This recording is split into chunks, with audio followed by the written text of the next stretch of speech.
Hello learners and welcome to the 14th lecture in the NPTEL course on 20th century poetry. In the previous lecture, I introduced the poet H.D. or Hilda Doolittle, and I also gave some background to this poem Eurydice. I also read the first three stanzas of the poem to give us all a sense of the voice and the particularly unique premise on which this poem begins.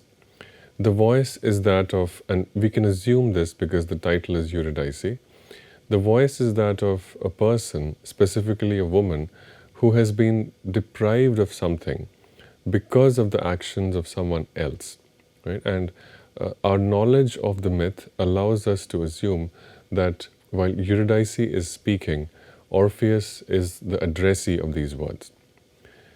Eurydice is accusing Orpheus of having deprived her of something. She could have done something, but she cannot do this thing because of what Orpheus has done. And why has Orpheus done that? Because Orpheus is arrogant, because he is ruthless, right? He has done something which has resulted in Eurydice being swept back, right? Where dead lichens drip, dead cinders upon moss of ash, right? So for your arrogance I am broken at last, I who had lived unconscious, who was almost forgot. Before I go any further, I would like to break down what is the myth, what was happening in the story of Orpheus and Eurydice, and how these opening stanzas, and indeed this poem as a whole, might be situating itself in a particular interpretation of that story. Biographically speaking, this poem was composed in the year 1916 and was published in this book of poems Heliodora and Other Poems. Among the key intellectual contexts for this poem is H.D.'s debate with D.H. Lawrence. This debate has multiple themes, but one key theme in this debate is the authority of writers to write about, to describe experiences that are considered to be masculine or feminine. While Lawrence seemed to believe that good writers did not have to be themselves masculine or feminine in order to write about certain experiences, women, Lawrence believed, were best suited to write about feminine experiences. And as a writer, a very ambitious, independent, powerful and feminist writer, this idea was naturally quite repugnant to H.D. And this was a disagreement that H.D. explored and articulated in multiple forms, including her creative writing. Eurydice can be understood as an important example of those instances of creative writing in which H.D. articulates her disagreement with Lawrence and asserts the confidence and the authority to describe experiences irrespective of whether they are considered masculine or feminine. Now, what was the Orpheus story? What is the story of Eurydice? Why does H.D. title her poem Eurydice? So the story of Orpheus and Eurydice is a Greek myth. Right? In the earliest sources on this myth, we read that Orpheus was a gifted poet and musician. He was such a good singer that he was blessed by the god Apollo and was gifted a golden lyre. Now, on this lyre, Orpheus composed and sang songs that he had composed. That is, he composed poems and sang them, setting them to the music of this golden lyre which he had been gifted by the god Apollo. It was through the power of his singing, the beauty and the ability to melt the cruelest and the hardest of hearts, that Orpheus had managed to win the hand of Eurydice in marriage. Right? So the two get married, and in some versions the tragedy strikes on the day of their marriage, but in some versions the tragedy strikes a little bit after their marriage. But in either case, what happens is that Eurydice is struck by the curse of death. In some versions, she is bitten by a snake and dies. In others, it's not clear exactly how she dies, but she does die. Eurydice dies, and enters the underworld, right? The underworld which is ruled by Hades and his wife Persephone. Having lost Eurydice, having been deprived of Eurydice, Orpheus begins to mourn, sings, and continuously longs for Eurydice and expresses that longing in his songs. He is so relentless, and the songs that he composes and sings are so powerful, beautiful, and moving that that Hades himself takes pity and agrees to give Orpheus the opportunity to go down to the underworld and see his wife once. This is itself a big deal, because mortals are not allowed to enter the underworld unless they are dead, right? So Hades makes an exception for Orpheus, simply given the beauty and the power of Orpheus's songs. Down in the underworld, Orpheus manages to charm Hades and Persephone again. He also charms Cerberus, the three-headed dog that Hades keeps.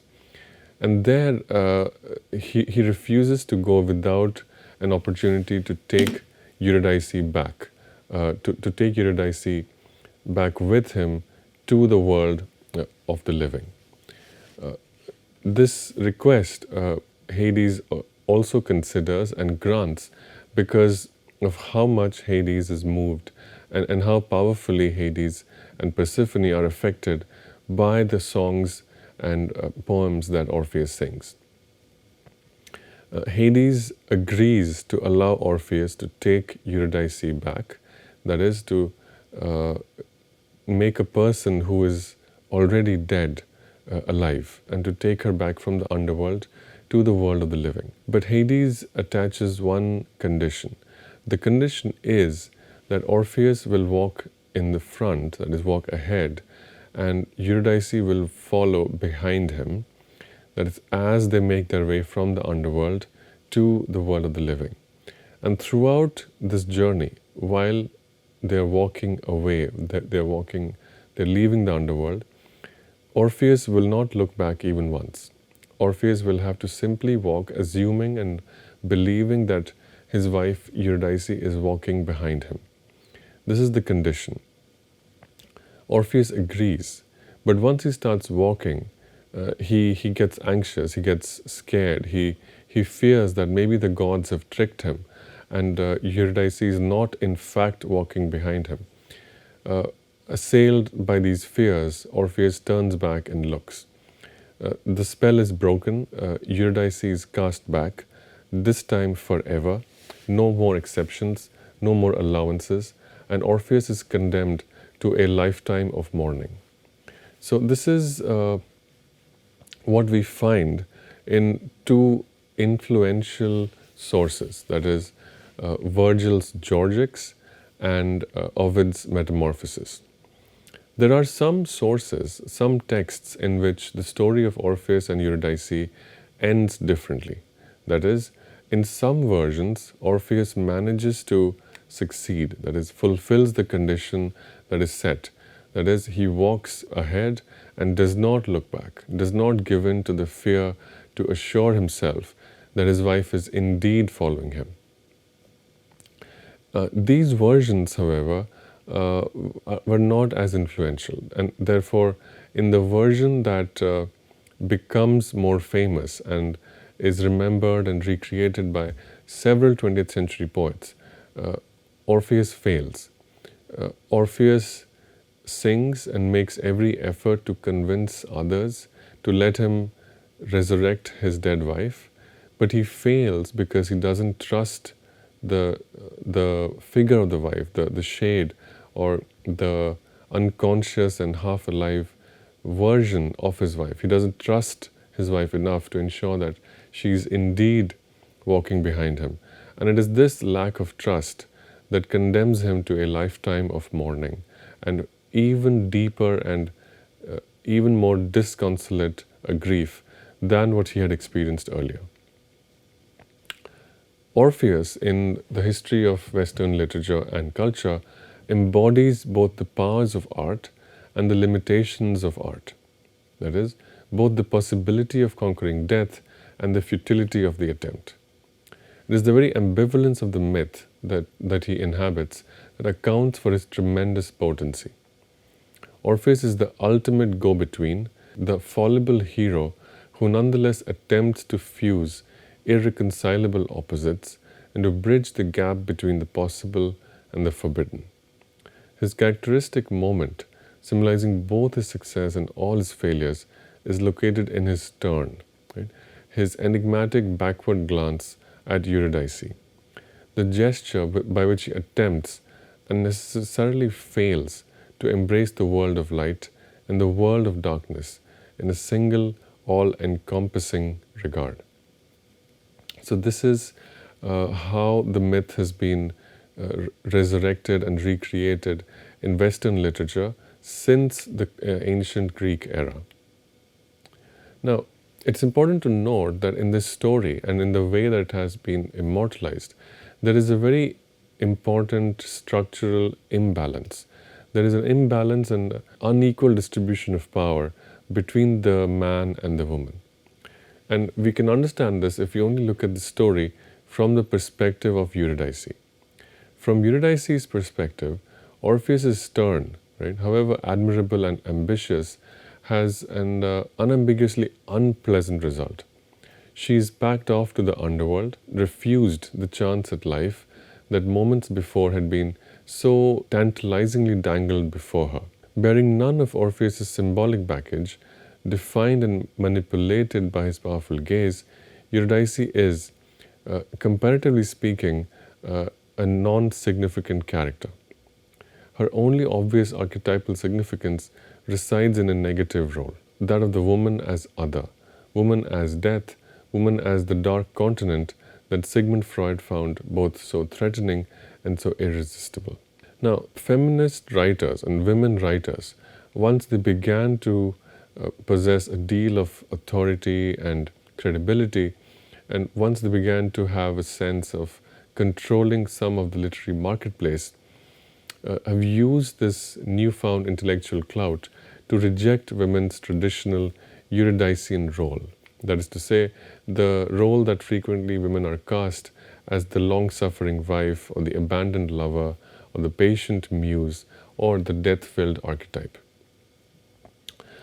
The question then becomes, if Eurydice is not simply a cardboard figure, if Eurydice is not simply an excuse for Orpheus to write his poems and to express his grief and to really just demonstrate how big his ego is, because he misses his wife so much that he is ready to move heaven, earth, and the underworld to the shape of his grief. If Eurydice is more than simply Orpheus's feelings, if Eurydice is more than simply the hole in Orpheus's heart, right?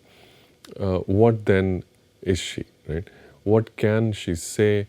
What would she speak if she were indeed allowed a chance to speak? Right? This is a kind of intellectual and cultural question that several feminist poets placed before themselves. And in fact, this is the question that H.D. places before herself as she writes and as we read the poem Eurydice. As I mentioned, this narrative is immortalized by several Western texts. The most famous Western texts of classical literature are Virgil's Georgics and Ovid's The Metamorphoses. Right? There are many 20th century adaptations as well. Some famous ones are those by Rainer Maria Rilke, who wrote sonnets to Orpheus, as well as Maurice Blanchard, who the intellectual historian and philosopher and literary critic. Now, in 1944, Blanchard writes, "Eurydice is the greatest extreme that art can attain. She is, beneath a name that conceals her and a veil that covers her, the profoundly obscure point toward which art, desire, death, and night seem to strain." Now, writers like Rilke, Ben, and Blanchard, they created a universal and essential idea of the feminine. And this idea of the feminine, even though it was described in very superlative terms and praised a lot, actually ended up contrasting the feminine, that is a superlative feminine, to a silent other, and finally to a core of unattainable darkness. That is, it reduced the actual woman to a silent figure, right, a negative figure. Now, the fact that emerges from these accounts is that Eurydice has to die in order for Orpheus to attain his meaning, to attain his ambitions, to fulfill his desires and his formal skills, his intellectual and creative development. And it is this idea that Orpheus's transformation into the paradigmatic modern poet takes place only, so to speak, over Eurydice's dead body, that feminist appropriations of the Orpheus and Eurydice story seek to challenge. And this is the challenge that we find in Eurydice, the poem by H.D.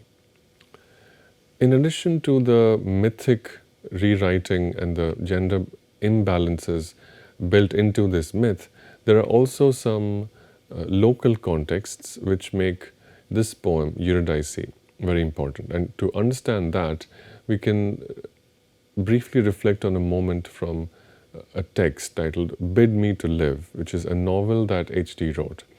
This is a novel in which Rico, a character who is a male writer, tells another character, the protagonist, Julia, who is also a novelist, something about the way Julia, a woman writer, has described a character. And here is what Rico says. I don't like the second half of the Orpheus sequence as well as the first. Stick to the woman speaking. How can you know what Orpheus feels? It's your part to be woman, the woman vibration. Eurydice should be enough. You can't deal with both. Now, a little bit later in the same novel, we find that the female protagonist, that is Julia, reflects on this critique and speaks her own mind quite independently. These are the words that H.D. gives her female protagonist. And this is how H.D. responds to critiques from male writers, that women writers should stick to archetypal, universal feminine characters or not try to write about the feelings of both. This is again quoting from H.D.'s novel. These are the words attributed to Julia. Rico could write elaborately on the woman mood, describe women to their marrow in his writing, but if she turned round, wrote the Orpheus part of her Orpheus-Eurydice sequence, he snapped back, stick to the woman consciousness. It is the intuitive woman mood that matters. He was right about that, of course, but if he could enter so diabolically into the feelings of women, why should not she enter into the feelings of men? Now, this is exactly what we see happening in the poem Eurydice. Although the poem is not exactly the feelings of Orpheus, but it takes on a great deal of authority. The voice of this poem signifies a great deal of power. H.D. is writing with the authority to write about whatever the poet has chosen. It is not that some words or some feelings are closed off because they are identified as masculine and some others are characterized as feminine.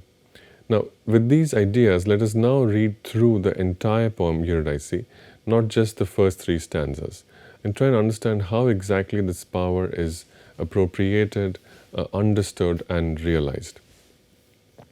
Again, this is Eurydice by H.D. So you have swept me back, I who could have walked with the live souls above the earth, I who could have slept among the live flowers at last. So for your arrogance and your ruthlessness, I am swept back where dead lichens drip, dead cinders upon moss of ash. So for your arrogance, I am broken at last, I who had lived unconscious, who was almost forgot. If you had let me wait, I had grown from listlessness into peace. If you had let me rest with the dead, I had forgot you and the past. So this first section of the poem accuses Orpheus of having indulged his desires, his ambitions, almost like a child without thinking. Right? Orpheus wanted something. He wanted to bring Eurydice back from the dead, and so because he wanted this, he did something.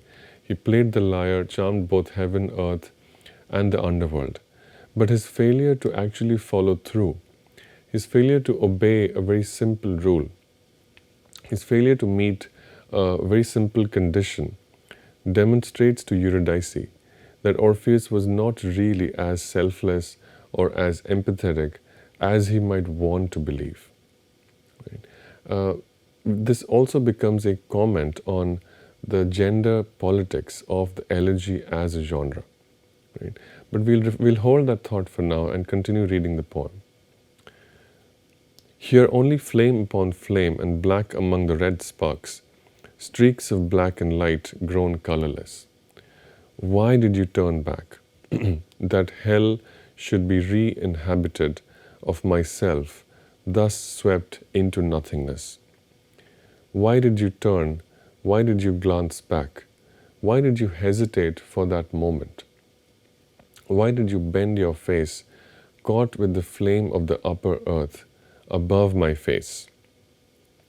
What was it that crossed my face with the light from yours and your glance? What was it you saw in my face? The light of your own face, the fire of your own presence. What had my face to offer but reflex of the earth, hyacinth color, caught from the raw fissure in the rock, where the light struck and the color of azure crocuses and the bright surface of gold crocuses and of the wind flower, swift in its veins as lightning and as white. So first two sections then reminds us a great deal of Thomas Hardy accusing the ghost of Emma Gifford. Why did you not tell? Right? Those were the words from Thomas Hardy's elegiac sequence. Why did you not give me warning that you were going to leave me? Right? The grieving man scolding the ghost, the memory, the figure of his dead wife. That was what we saw in Thomas Hardy. There is grief here as well.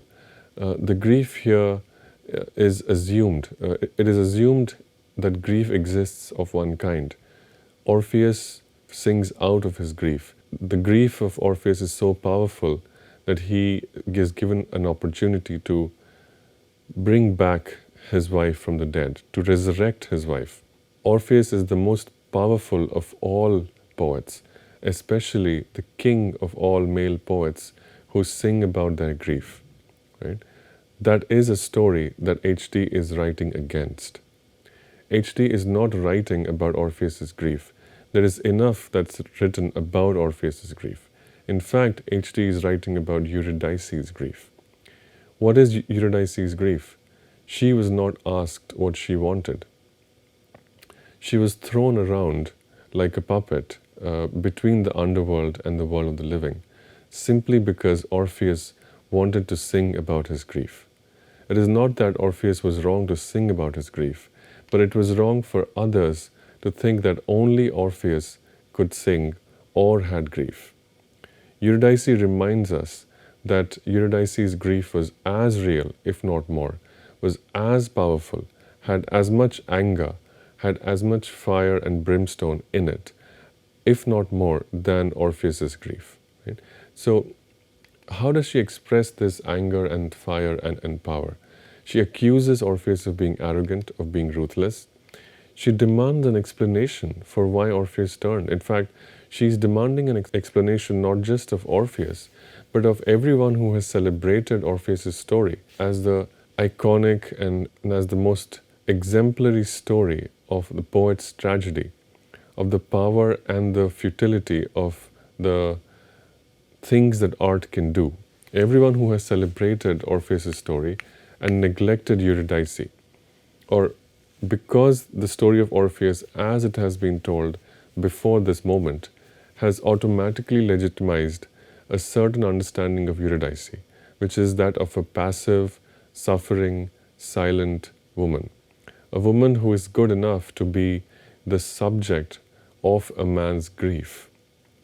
but perhaps not important enough to merit grief of her own, or to invite poets to imagine that she has grief of her own. And what is grief if not this? To be denied the peace or the calm, to be denied the opportunity to reconcile herself to her fate, to be constantly pushed and pulled and thrown around between different extremes, right? This is something that produces frustration and anger, and we see those things. We see anger and frustration in these words. Eurydice demands a detailed explanation of what exactly Orpheus saw, why he turned, and how he satisfied himself by looking at her face. Okay? Further, saffron from the fringe of the earth, wild saffron that has bent over the sharp edge of earth. All the flowers that cut through the earth, all the flowers are lost. Everything is lost, everything is crossed with black, black upon black and worse than black, this colorless light. Fringe upon fringe of blue crocuses, crocuses walled against blue of themselves, blue of that upper earth, blue of the depth upon depth of flowers, lost. Flowers, if I could have taken once my breath of them, enough of them, more than earth, even that of the upper earth, had passed with me, beneath the earth. If I could have caught up from the earth the whole of the flowers of the earth, if once I could have breathed into myself the very golden crocuses and the red, and the very golden hearts of the first saffron, the whole of the golden mass, the whole of the great fragrance, I could have dared the loss. And then again, Eurydice returns to this accusation of arrogance.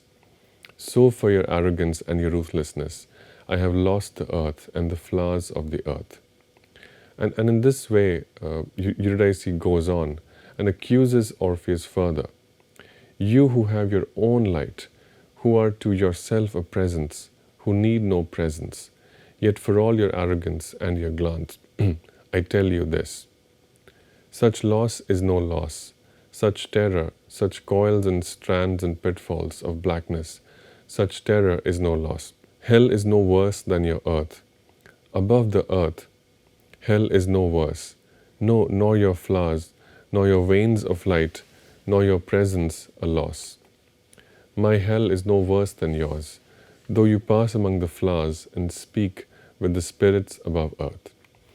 Now, this is a key moment in the poem. Eurydice is arguing that her fate is not a tragedy, that people should not mourn for something that they cannot understand. On one hand, she's saying that the pity that Orpheus receives is too much, that Orpheus does not deserve so much pity. And the reason for that is that Eurydice is not dead. She may be dead, but she is not forsaken. She is not in such a bad place as to become the occasion for infinite and relentless grieving on the part of Orpheus. Such loss is no loss means that whatever condition Eurydice is in, she is still in a place that she can produce poetry. And here H.T. writes not only about the character of Eurydice, but about women like herself, women poets, who are frequently relegated into this role of victims, passive victims, individuals who don't have much agency, who may have ambition but who are confined or trapped within domestic or reproductive responsibilities. These conditions are not a trap, but rather they are an occasion and an opportunity for these poets to produce meaningful, powerful words. Now, I will stop there and just invite you all to reflect on how Eurydice's fate, being confined to the underworld, is transformed completely in this poem. The poem challenges any reader who may be inclined to feel pity for Eurydice because she is confined to some location. Instead, the poem asks readers to to pity not Eurydice, but in fact Orpheus. Orpheus, through the exercise of his ego, simply through the demonstration of his ambition, has confined both himself and his dead wife, whom he seeks to rescue, to an extremely unpleasant fate. I will conclude our reading of this poem and move on to further discussions of other poets and other writing in the next lecture. Thank you.